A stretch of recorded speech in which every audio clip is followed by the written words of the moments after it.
할렐루야. 부활의 아침입니다. 주님이 우리와 함께 하십니다. 그래서 초대교회 성도들은 부활절날만 고백하는 게 아니고 매주 모일 때마다 주님이 부활하셨습니다. 주님이 다시 사셨습니다. 이렇게 고백한 게 초대교회 신자들이거든요. 그래서 오늘은 우리도 이제 한국말로 옆에 분을 보시면서 가장 해피한 얼굴로 주님이 다시 사셨습니다. 주님이 부활하셨습니다. 한 번만 더 인사하시길 바랍니다.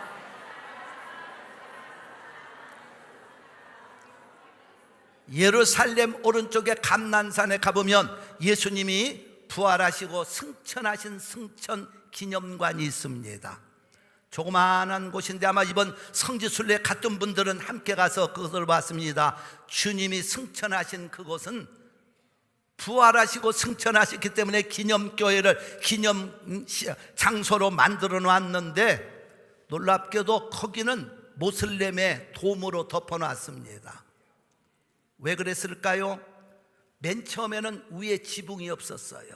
그 이유는 예수님이 승천하셨기 때문에 부활 승천을 기념하면서 돔을 만들었는데 거기다가 모슬렘이 예루살렘을 침공하면서 그들이 거기다가 모슬렘이라고 돔을 씌워놓고 말아서 저는 그걸 보면서 무슨 생각을 했는거니요, 사단은 얼마나 간격하고 얼마나 간악한지요. 예수님의 부활과 승천을 가리워 놓으려고 돔을 갖다가 만들어서 지붕을 덮어 씌우고 말았어요. 그렇다고 예수님의 부활과 승천이 가리워지나요? 하늘을 향해서 태양을 안 보겠다고 내 손을 가리우는 것과 다를 바가 뭐가 있습니까? 예수님은 아무리 돔으로 가리운다 할지라도 부활하고 승천하셨습니다. 그 주님은 오늘도 여러분과 나와 함께 하십니다. 할렐루야. 여러분, 원수마귀는 예수님의 부활을 가장 싫어했던 것. 왜냐하면 주님이 부활하시면 사단의 모든 게 다 무너지기 때문에. 그래서 예수님의 부활은 다 같이 따라서 원수마귀를 이긴 승리입니다. 여러분, 예수님이 부활하심으로 원수마귀는 완전히 정복되는 기적이 났습니다. 왜냐하면 마귀는 에덴 동산부터 인간을 넘어뜨린 원수마귀. 그래서 마귀에게 넘어지고 짓밟힌 사람들은 인생을 행복하게 못 살아가요. 좌절하고 절망하고 괴로워하고. 사람이요, 돈 많다고 괴로워하지 않나요? 사람이 큰 집 산다고 괴로움이 없나요? 사람이 못 배워서 괴로움이 있나요? 어떤 사람이요, 공부를 많이 했습니다. 그는 문학을 공부한 전공자였습니다. 그는 법학을 전공한 전공자였습니다.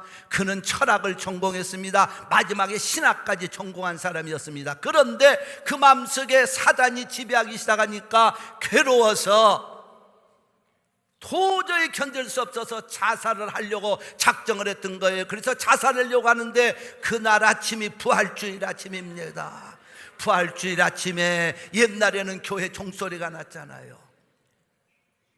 교회 종소리를 들었을 때 이 사람, 오늘이 예수님이 부활하셨는데 부활하신 주님이 계시다면 내가 이까지 인생 문제에 쓰러질 수가 있느냐. 그래서 부활의 종소리를 듣고 교회를 찾아가서 부활의 주님을 만납니다. 부활의 주님을 만났습니다. 부활의 주님을 만나는 순간 그 마음속에 있었던 사단이 지배했던 괴로움도 고통도 번뇌함도 절망함도 다 떠나가고 새로운 사람으로 바뀌어졌습니다. 할렐루야. 그 사람이 괴테의 작품에 나오는 파우스트라는 사람입니다. 여러분, 그렇기 때문에 히브리서 2장 14절에 가보면 성경은 이렇게 말합니다. 다 같이 말씀을 선포합시다. 시작. 사망의 세력을 잡은 자 곧 원수마귀를 없이 하시며. 얼마나 멋집니까? 그냥 띄워주세요. 잠깐만요. 사망의 세력을 잡은 자 곧 원수마귀를 누가 제압했느냐? 예수님이 부활하심으로 원수마귀를 제압한 줄로 믿습니다. 그 원수마귀를 제압하니까 우리는 승리자가 된 거예요. 그래서 예수님만 부활의 신앙 가지고 살면 마귀는 정복됩니다. 마귀는 이깁니다. 그래서 사단을 이기는 사람들 마음에는 평강이 있고 기쁨이 있고 행복하게 살아가게 되는 것입니다. 할렐루야. 두 번째로 예수님의 부활은 어떤 우리에게 행복을 가져다 줬습니까? 다 같이 한번 따라서 고백하 죽음을 이긴 승리입니다. 죽음을 이기다니요, 무슨 말일까요? 사람들이 제일 두려워하는 게 뭐예요? 역대의 인생은 제일 두려워하는 것이 뭡니까? 죽음이에요. 죽음 앞에선 사람들이 다 떨게 되어 있어요. 그래서 어떤 사람은 이런 표현을 했어요. 인간이 뭐냐? 사람은 말이죠, 마치 사형당하기로 언도받은 사형수들이 감옥에서 자기가 사형당할 날을 기다리는 것과 같다. 그렇죠? 한 사람씩 끄집어내서 사형을 시키는 것처럼 하나님이 여러분 한 분 한 분을 언젠가는 다 부르시는 것. 그래서 사람들이 제일 두려워하는 건 죽음이라는 거예요. 그래서 죽지 않으려고 발버둥을 치고 이를 악물고 그래 본다고 죽음이 피해가 나요. 중국을 통일한 진시 황제는요, 죽지 않으려고 젊은 어린 남녀 5천 명을 옛날 한국 땅까지 보내서 늙지 않는 불로초, 죽지 않는 불사약을 구했지만은 결국 그는 구하지 못하고 49살에 죽어요. 요리사가요, 자기 몸에 좋은 걸 만들어 대야 되는데 1년에 똑같은 거 2번 음식이 올라오면 목을 쳐서 죽였던 진시 황제, 그도 결국은 죽습니다. 죽음은 누가 피해갑니까? 피할 자가 없어요. 그게 죽음입니다. 그래서 히브리서 9장 27절에 가보니까 한 번 죽는 것은 사람에게 정하신 것이요 그 후에는 심판이 있으리니. 죽음은 모든 인생이 당하는 과정입니다. 그런데 그 후에는 반드시 심판이 있다는 거예요. 하나님 잘 믿어야 됩니다. 그런데 부활신앙을 가지면 죽음 앞에서도 두려워하지 않고 매일매일을 행복하게 살아갈 줄로 믿습니다. 할렐루야. 부활신앙을 가진 사람들은요, 죽음은 하나님 손에 있는 거야.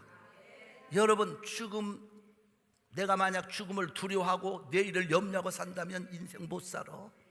우리는 하나님과 함께 동행하면서 예수님이 부활하신 주님 모시고 매일매일을 아름답게 살아갑니다. 행복하게 살아갑니다. 그런 사람들이 멋있는 성도들이죠. 그래서 시편 118편 24절에 가보니까 이날은 여호와의 정하신 것이라 이날에 내가 즐거워하고 기뻐하리로다.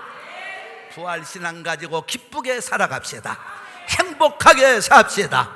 그래서 빌립보 4장 4절에 가보니까 주 안에서 항상 기뻐하라. 내가 다시 말하노니 기뻐하라. 다 같이 한번 말씀을 선포합시다. 시작. 주 안에서 항상 기뻐하라. 내가 다시 말하노니 기뻐하라. 할렐루야. 박수로 하나님께 영광 올립니다. 예수 믿으면요, 매일매일을 새롭고 행복하게 살아가. 부활신앙 있는 사람은 죽음 언젠가 우리 다 가는 거예요. 그러나 그것은 하나님 손에 맡기고 매일매일을 감사하면서 행복하게 살아가는 줄로 믿습니다. 여러분, 그런 분들은요, 나이를 초월하며 살아갑니다. 어떤 연세가 많으신 목사님이 사모님과 함께 언덕길을 올라가시는데 숨이 차고 힘드니까 목사님이 사모님에게 예전에 내가 젊었을 때는 이 언덕길도 뛰어 올라갔는데 이제는 숨이 차고 힘드는군요. 그러나 33살이 되면 그때는 내가 뛸 겁니다. 사모님이 있다가 아니 목사님 나이가 33세 2배도 되고 3배에 가까운 양반이에요.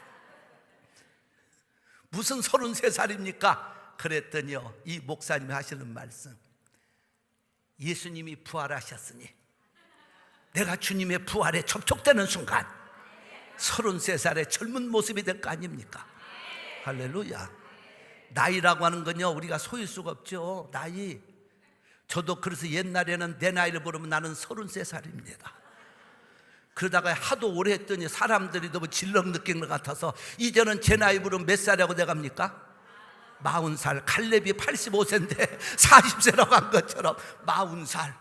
그래서 성도들이 물어보면 저는 갈렙을 생각하면서 여호수아 14장에 갈렙이 85세인데 내 나이 지금 85세지만 피지컬은 85세지만 영적으로 지금 살아있는 걸 말하는 거예요. 40살입니다. 여러분, 그거 맞는 얘기예요. 왜 그러느냐? 예수님이 변화산에서 변화하실 때 누가 나타났어? 모세 나타났어. 엘리야 나타났어. 그런데 예수님 당시에 나타났던 모세는 1500년 전의 분이시고 거의 1500년 좀 안 됐지만은, 그리고 엘리야는 700년 전의 사람입니다. 그럼에도 불구하고 그들이 주님을 만났을 때에는 젊은 모습, 33살의 모습, 가장 아름다운 모습으로, 최고의 멋진 모습으로 변화산에 만났다는 거예요. 그러니까 여러분, 생각은 자유고 영적 생각은 자유로 가질 수 있어요. 내가 늙어서 호흡백발 되어가지고 산다는 생각보다는 우리는 예수님 부활하신 33살의 멋진 모습자라. 여러분과 저도 33살에, 아이고 나이 젊다 오니까 아멘 소리가 커져서 사람이요, 이 나이라고 하는 것은 어릴 때는 나이 많이 먹는 게 그렇게 좋더라고요. 제가 생각할 때 어릴 때요, 우리 형들을 보면은 어쩌면 나도 저렇게 나이 먹어서 형들이 될 수 있어. 그래서 어린 시절에 제가 저희 할머님에게, 할머니 나이 좀 높여줘, 내가 조른 적이 있어요. 지금들 누가 나의 나이 가져간다면 환영하고 두 손 들고 깎아주겠지만 여러분, 그래서 우리가 나이라고 하는 것이 말이죠, 근데 나는 가만히 생각해, 미국 사는 거 참 감사하니 합니다. 그 중에서도요, 무엇을 더 하나 감사하느냐? 나이. 한국은 무조건 해만 지나면 1살, 2살 먹어서, 근데 미국은요, 만으로 계산하고 생일도 안 되면 어떤 때는 2살이 더 어릴 수가 있어. 그러니까 하나님께 감사 많이 하세요. 우리 성도들은 한국에 있는 사람도 2살씩을 더 젊은 거예요. 그 목사님 한두 살에 뭐 그렇게 예민합니까? 그게 아니에요. 나이 먹은 분들은요, 1살이라도 높여드리면 화를 내시더라고요.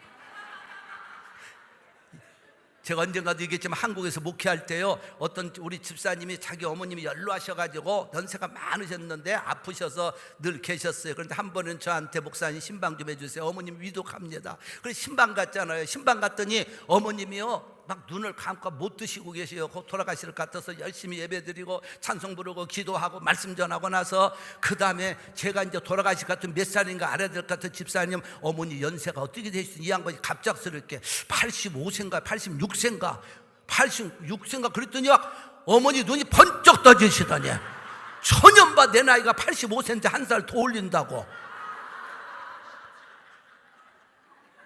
이야, 진짜 저희 집사람 같이 가서 예배드리고 나오면서, 참 인생이 뭐냐, 다 돌아가실 분이 85세나 86세나 거긴데 1살 더 올렸다고 막 화를 내시는 걸 보고요, 그리고 막 다 감았던 눈을 번쩍 뜨시더라고요.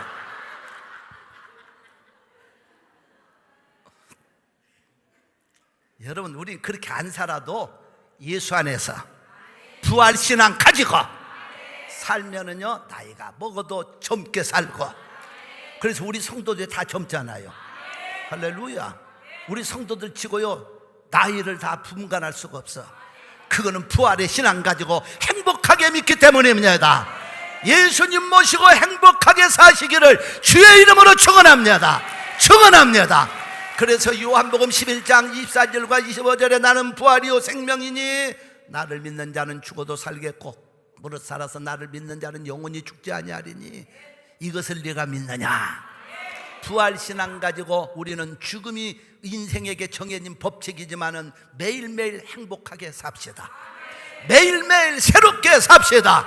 부활신앙의 사람은 생각이 아름답고 몸도 건강하고 멋지게 살아갈 줄로 믿습니다.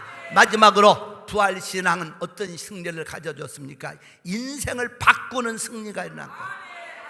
왜 그러느냐? 여러분, 두려워 떨던 여인들이 마태복음 28장에 가보면 무덤에 갔다가 절망과 좌절 속에 예수님 죽은 시체라도 보려고 갔다가 그들은 부활하신 주님 만나는 순간 절망과 좌절에서 소망과 기쁨으로 바뀌었어요.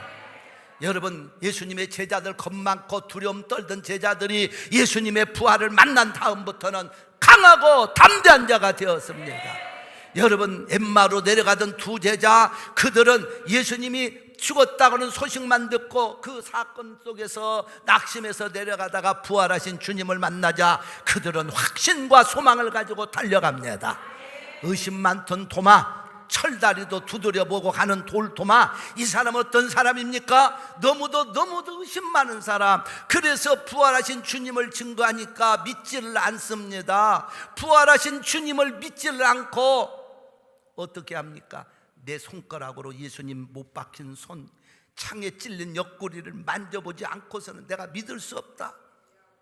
그러던 도마마저 부활의 주님을 만나는 순간 그는 얼마나 주님을 확신 있게 증거했던지 인도에까지 가서 예수의 복음 전하다가 거기서 순교합니다. 부활신앙을 가지면 여러분의 삶이 달라집니다. 약한 자가 강해집니다. 절망자가 소망을 갖습니다. 여러분 어떤 상황에서도 하나님이 나와 함께 하심을 믿습니다. 부활하신 주님이 함께 하심을 믿습니다. 할렐루야, 박수합니다. 여러분, 그래서 리빙스턴이라고 하는 영국의 유명한 그 선교사, 아프리카를 선교했던 그분이 영국에 와서 선교 보고를 할 때 이런 고백을 했습니다. 여러분, 내가 아프리카에서 살아서 돌아올 수 있던 것은 죽음의 고비 골짜기마다 내가 살 수 있었던 것은 깜빡거리는 촛불 밑에서 말씀을 읽을 때 마태복음 28장 20절의 말씀, 볼지어다 내가 세상 끝날까지 너희와 항상 함께 할지어다. 부활하신 주님이 나와 함께 하신다면, 세상 끝날까지 함께 하신다면 내가 이 죽음에서 살아나리라. 그 부활의 능력을 믿었더니 주님이 나를 살려주셔서 여기까지 왔습니다. 부활의 주님은 우리 성도들을 이 세상 끝날까지 함께 하셔서 지켜주실 줄로 믿고 두려워하지 마세요. 강하고 담대하세요. 부활신앙 가지고 승리합시다. 박수합니다.